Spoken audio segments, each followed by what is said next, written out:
kiro n'abasigaye hagati mu gihugu biciye mu kubashikiriza amakuru atosoye.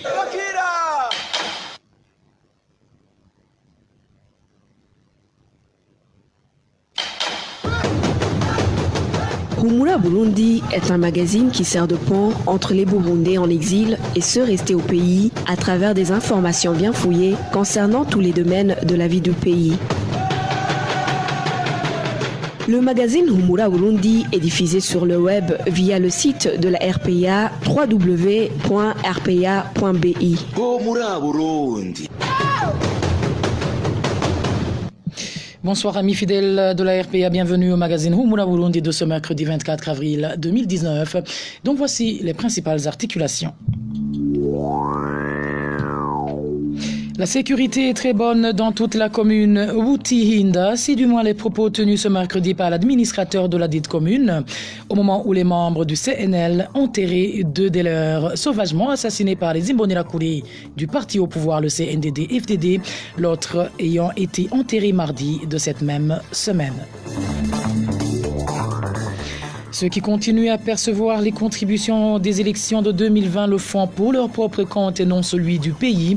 C'est en substance la réaction de l'administrateur de la commune Rugombo après que les commerçants de cette localité se soient plaints des contributions intempestives leur exigées par leur chef de zone. Dans ce magazine, nous vous parlerons également de l'insalubrité notoire qui se remarque tout autour du marché de la zone Kanyosha, au grand désespoir des habitants des environs. Voilà pour le sommaire.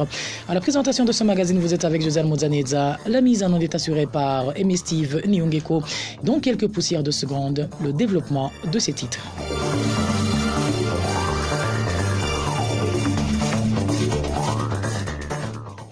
Bonsoir. Débutons ce magazine par cette page sécuritaire pour parler de l'arrestation ce mercredi d'une femme connue sous le nom de Laetitia Ndikumana, habitant le quartier Mutakura. Selon nos sources, des policiers dirigés par le commissaire Christophe Manirambona d'Iwa Kenya ont fait irruption dans ce ménage situé à la 9e avenue vers 2 heures du matin. Les mêmes sources font savoir que ces derniers étaient à la recherche du chef de ménage et que, poursuivent nos sources, en son absence, ils ont embarqué son épouse. Les voisins de Laetitia Ndikumana craignent pour sa sécurité, d'autant plus que le lieu de son incarcération reste jusqu'à présent inconnu. Et en page droits de l'homme, 2 membres du parti CNL en province Muyinga ont été arrêtés par le service de renseignement ce mardi.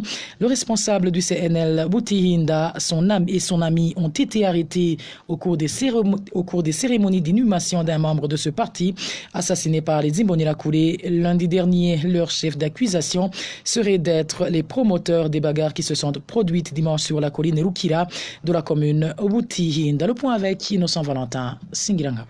Ces 2 membres du parti CNL arrêtés par la documentation ce mardi sont Adamon Shimirimana, responsable du parti CNL en commune Butihinda, et Telesfor Manirambona. Selon notre source à Muyinga, le chef du SNR dans cette province les a arrêtés alors qu'ils participaient dans les funérailles d'un autre membre de ce parti qui a succombé des coups et blessures lui infligés par les Imbonerakure dimanche dernier. Adamon et Manirambona ont été arrêtés par le chef de la documentation. Ce dernier s'était présenté aux obsèques. Vous comprenez qu'il avait cette mission de les arrêter. Selon toujours notre source, le chef du SNR les a accusés d'être parmi les promoteurs des bagarres qui se sont produites à Rukira dimanche dernier, où des Imbonerakure ont été battus et anéantis. Les 2 CNL sont pour le moment détenus dans les cachots de la police judiciaire à Muyinga. Adamon, lui, a été accusé d'être promoteur principal des bagarres de dimanche. Tous les 2 ont par la suite été condamnés sur le même dossier, de même que les 4 autres qui étaient détenus dans la prison de Butihinda. Rappelons que plus de 140 membres de ce parti ont été arrêtés dans tout le pays depuis le 11 mars dernier, selon les informations en provenance du parti CNL. Nous avons essayé de joindre Aline Manirabarusha, gouverneur de la province Muyinga, afin qu'elle s'exprime sur ces arrestations qui se sont opérées dans sa province, mais elle n'a pas répondu à notre appel. Innocent Valentin Singiranga, oui, 3 jours après ces événements, une réunion a été organisée ce mercredi par le gouverneur de la province Muyinga. Et dans son allocution, l'administrateur communal de Butihinda a fait savoir que la paix est totale dans sa commune, sauf sur 4 collines où les membres des partis dits non agréés tiennent des réunions nocturnes dans des bistrots, des propos que déplorent les voisins des militants du parti CNL de la colline Rukira, récemment torturés à mort. Plus de détails avec Hermès Nibandit. Dans cette réunion, dirigée par Aline Manilabarosha, gouverneur de la province de Muyinga, ce mercredi sur la colline Rukira, le chef de zone Saïdi Banghunguka et l'administrateur de la commune Butihinda ont précisé que la paix est totale dans la commune.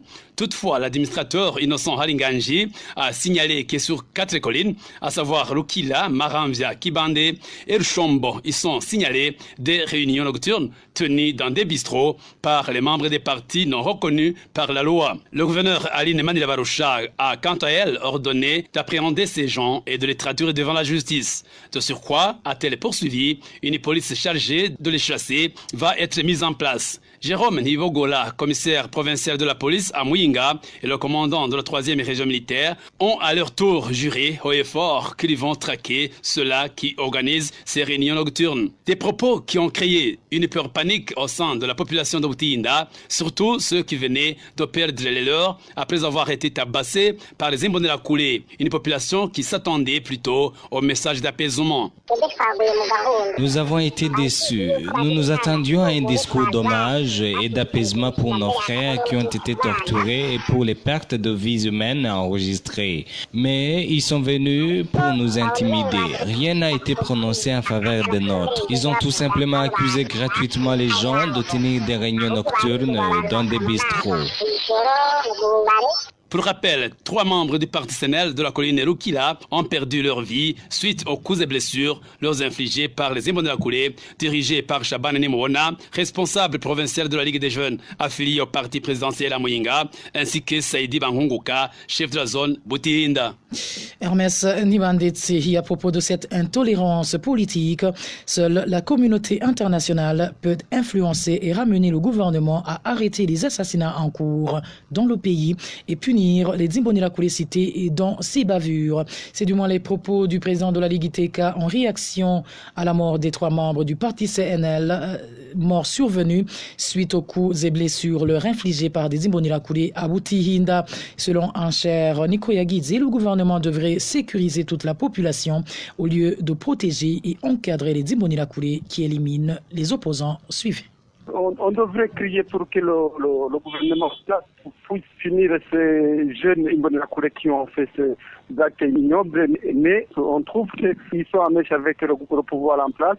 Les Imbonerakure travaillent en commun accord avec l'administration à la base, ce qui veut dire que non, on crie à la communauté internationale pour qu'elle puisse intervenir et convaincre le gouvernement ou sinon influencer le gouvernement de sécuriser toute la population, mais pas encadrer les Imbonerakure pour qu'ils puissent discipliner tous les opposants. Une autre solution devrait venir de l'intérieur du pays. L'administration, le pouvoir en place devrait jouer son rôle, le rôle de jouer, de protéger tout le monde, le rôle d'assurer la sécurité de toute la population burundaise sans considération aucune. Humura Burundi. Parlons à présent politique, où le mouvement pour la solidarité et la démocratie est indigné par la mort de son membre dans la commune Gihanga, province Bubanza. Dans la soirée de lundi, selon les témoins, Sesonga Martin a été tué par balle par les policiers tout près de chez lui, juste après une brève attaque des hommes armés dans la commune Gihanga. Une attaque à la grenade qui aurait blessé 3 policiers. Pour le porte-parole du MSD, Epitas Nshimirimana, il n'y avait aucune raison de tuer cet habitant de Gihanga. Suivez. Nous avons l'immense chagrin de savoir la mort des membres du parti MSD, Sesonga Martin Arias Gangi, qui a été tué de façon honte par les soi-disant forces de sécurité. Martin Sesonga, il venait de passer des années dans une injustice du pouvoir d'Nkurunziza, qui l'a emprisonné plus de 3 ans dans la prison centrale d'Mpimba. Selon les témoins, il a été tué en essayant de s'expliquer pour dire d'où il venait. Et aussi ces témoins disent qu'il venait du bistrot du centre Gihanga. Puis les fusillades ont commencé avant qu'il arrive chez lui et il a rencontré ces policiers qui ne l'ont pas donné la chance de vivre. Nous présentons nos sincères condoléances à la famille éprouvée Nkurunziza, nous voudrions lui rappeler que tôt ou tard, la justice vaincra. Et malgré toutes ces bavures, le ministère de la Sécurité, lui, se dit satisfait des prestations de ce corps de sécurité.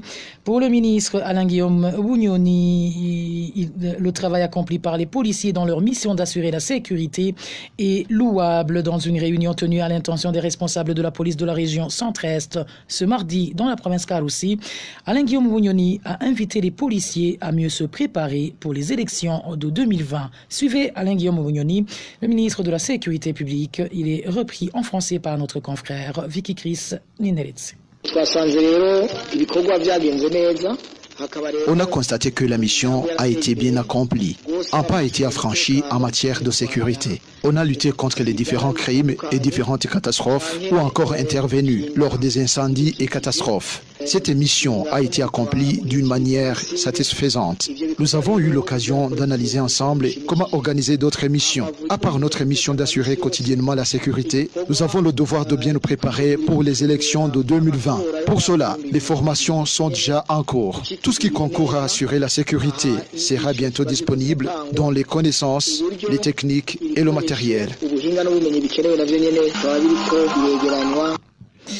Et poursuivons avec, nous continuons le magazine Humura Burundi par cette page politique où chaque citoyen doit jouir de sa liberté et adhérer au parti et de son choix. C'est du moins la réaction de Léonce Ngendakumana, vice-président du parti Issa Wanyafrode Bousso Politique, s'exprime après les propos d'intimidation tenus par le secrétaire provincial du parti CNDD-FDD à Rutana, menaçant les fonctionnaires de l'État de perdre leur emploi si jamais ils n'adhèrent pas au parti au pouvoir. Léonce Ngendakumana appelle la population burundaise à rester serein et à continuer à lutter pour leurs droits suivis. En démocratie, chaque citoyen est libre et en dehors de toute intimidation. Ce qui s'est passé à Rutana ou qui se passe un peu partout dans le pays, c'est déplorable, c'est dommage, c'est contre le principe démocratique, c'est contre la dignité de l'homme. D'abord, ce n'est pas nouveau. Il y a beaucoup qui ont déjà perdu leur emploi pour avoir refusé d'appartenir au parti CNDD-FDD. Il y en a même qui étaient au parti CNDD-FDD qui ont perdu leurs emplois parce qu'ils ont refusé de suivre les mauvaises valeurs que le CNDD-FDD est en train d'inculquer à notre société. On le fait parce qu'on s'achemine progressivement vers les élections de 2020. Ils constatent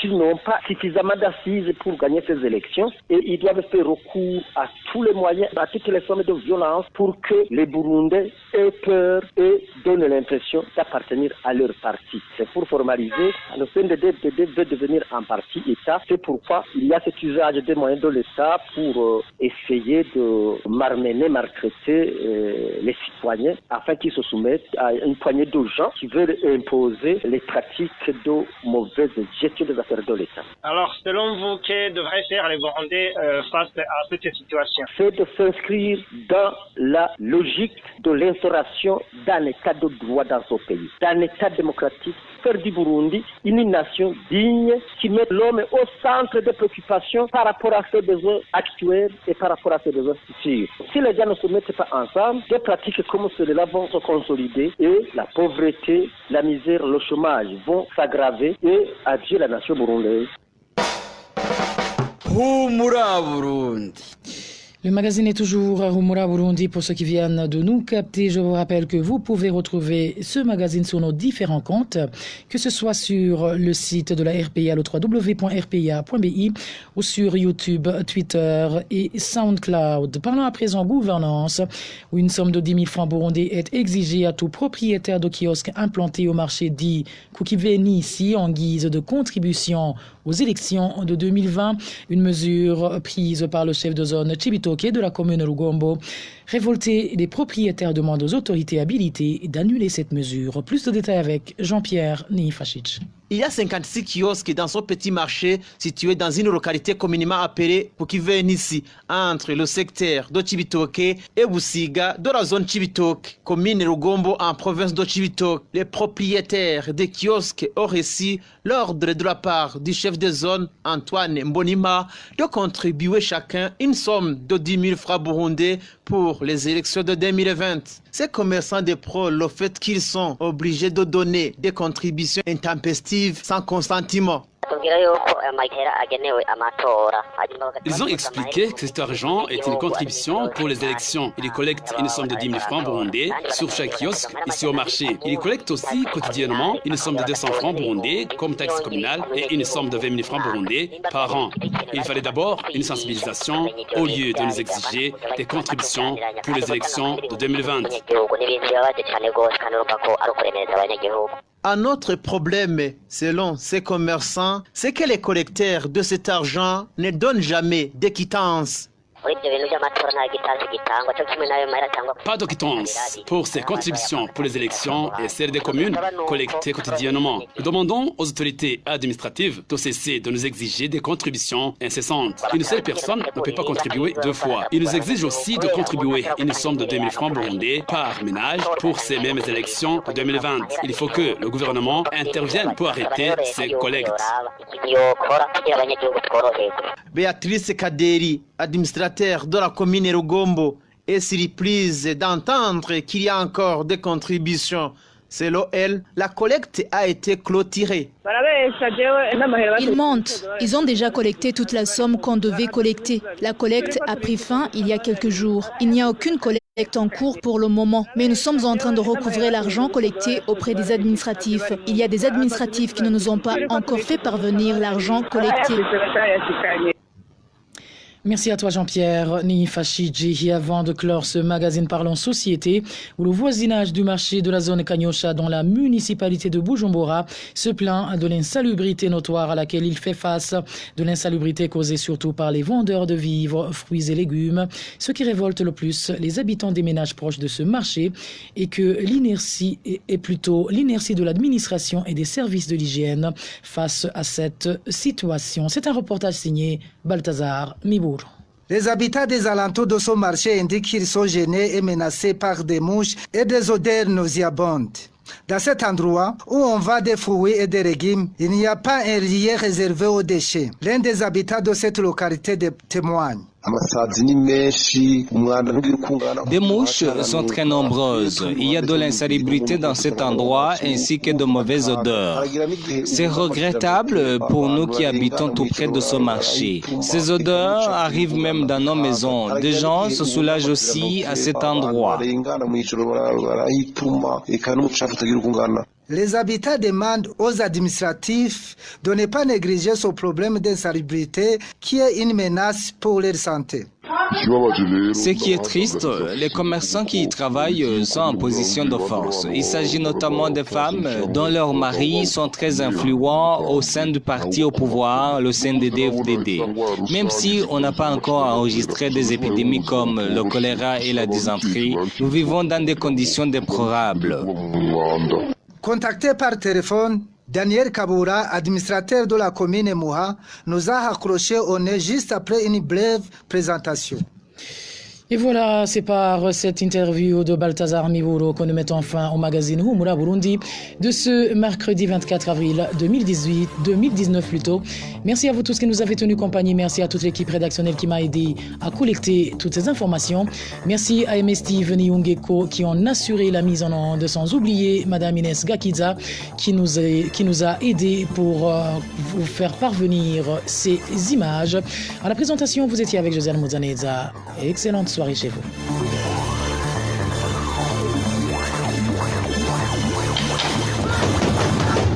C'était le magazine Humura Burundi. Un magazine campant pour relier les Burundais en exil et ceux toujours au pays à travers une information de qualité.